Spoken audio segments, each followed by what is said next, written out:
Hi friends, welcome back to my channel. In today's video, I'm going to show you how to set a song as ringtone on Samsung Galaxy F06 5G. If you're new here, don't forget to subscribe and give this video a thumbs up. Now let's dive in. Step 1. First, unlock your phone and open the Settings application.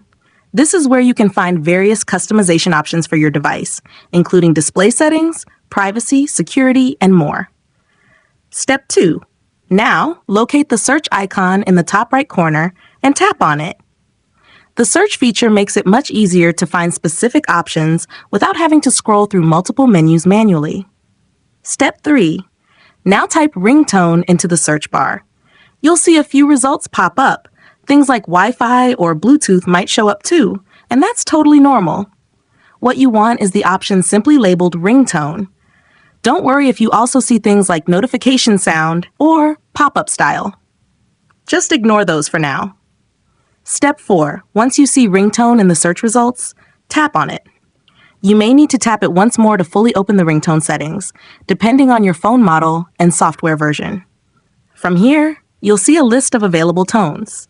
Step 5. For the last and most important step, look for the plus symbol, usually at the top right of the screen.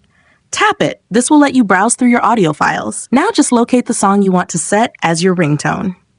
Once you've found it, tap on it, then hit Done or Save. And that's how easy it is to set a custom song as your ringtone. If you found this tutorial helpful, don't forget to give it a thumbs up and subscribe to my channel for more great tips.